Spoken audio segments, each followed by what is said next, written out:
Hello everyone and welcome back to the Great Book of Grudges. My name is Nathan and patch 5.1 releases tomorrow. We've already had access to the patch notes, but since Creative Assembly told us that the notes might change, I figured I'd wait until the full ones came out, and, well, to be honest, there's not much to talk about in terms of the patch notes. It's just a lot of balancing changes, but there is also some major changes coming to the game, including Karanak and a few other things, so yeah, let's talk about it with the most important changes, in my opinion, in patch 5.1. So the most important thing, to me at least, is Carak releases as a legendary hero tomorrow, which has a number of abilities that's going to make him quite deadly in the battlefield. Prayer of the Blood God is going to allow him to net a lord or hero, preventing them from being able to move, whilst also dealing a decent chunk of direct damage to them. Karanak's Howl is going to allow Karanak to summon a unit of Fleshhounds to join the battlefield. Summon abilities, especially for units that move quite fast and do heavy damage, like the Fleshhounds themselves, is going to be quite useful. For a passive ability, we have Talon of the Skull Throne. When nearby enemy units are routing, Karanak's melee attack and weapon strength is boosted. This is going to make him even better for taking out characters and big monsters, I imagine.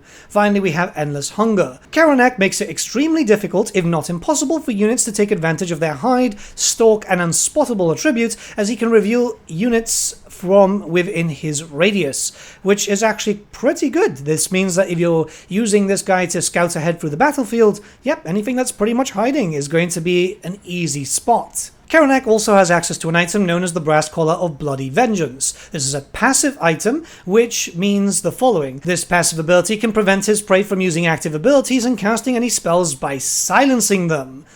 This is actually really strong. And finally, the collar also removes the enemy's ability to perform magical attacks, so yeah, your demons are going to be in a much better place, as magical attacks do extra damage to them. Overall, this is going to be quite exciting. I'm a big fan of this character. I'm looking forward to tomorrow so I can try him out with Scarbrand. That's going to be kind of cool.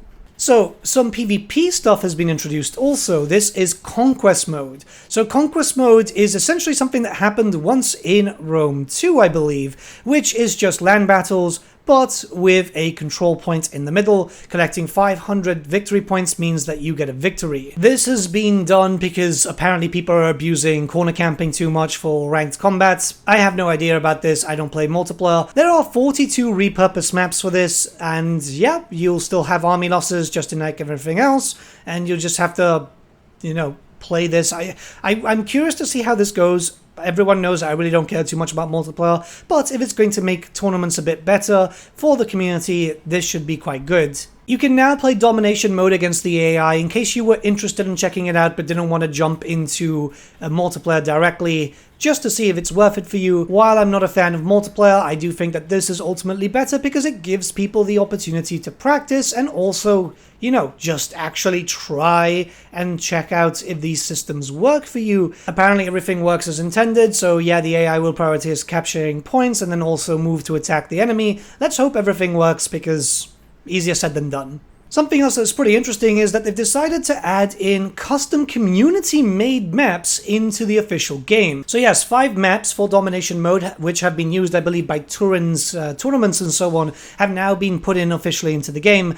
They've all been credited in the patch notes. You'll find a link of that in the description. I'm actually very surprised that this has happened because, one, well, community making it official is kind of cool, but also I'm actually genuinely surprised that Games Workshop would allow this, especially since one of them is named after a location, the Gates of Ekrund, I am genuinely curious to see how this works in the future, considering that community-made maps coming into the official game does mean that maybe Games Workshop is lightening up the hold a little bit, or Creative Assembly have decided to finally grow a backbone and say, hey, we need this type of stuff because it's what keeps the game alive. Another important factor here is free-for-all mode changes. So, as the quote here is in this patch notes that I have, it might change by the time that you guys get the live one. Another one that probably nobody saw coming changes to free-for-all mode. You can now play free-for-all mode battles against the AI. It's a small thing, but we think it's quite fun. Actually, this is very important because it's something that I've been talking about for quite some time now. It would be a massive, awesome change if we can start seeing Total War battles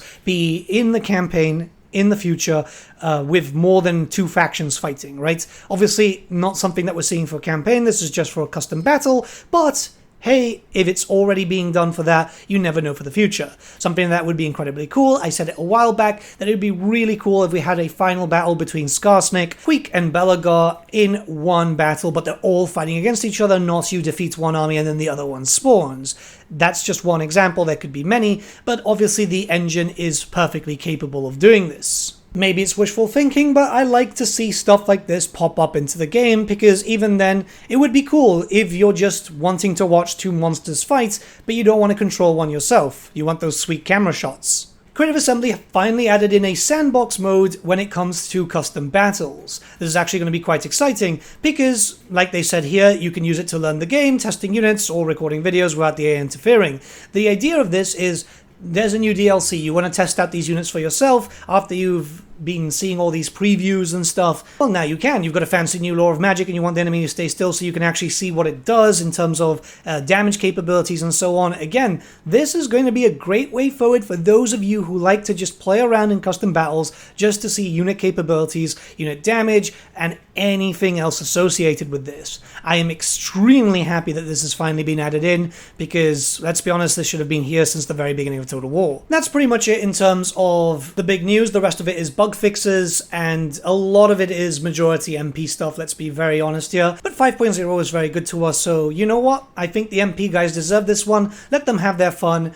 Overall, I'm quite excited to play around with sandbox mode. Can't wait to see Karanak in battle. We haven't gotten access to it early access, so yeah, we have to wait until tomorrow, but you know what? That's fine, it gives me time to carry on building some ogres today, because some of you might know if you've been following my Twitter, I have been wanting to build up 10,000 points of ogres and finally get that backlog done.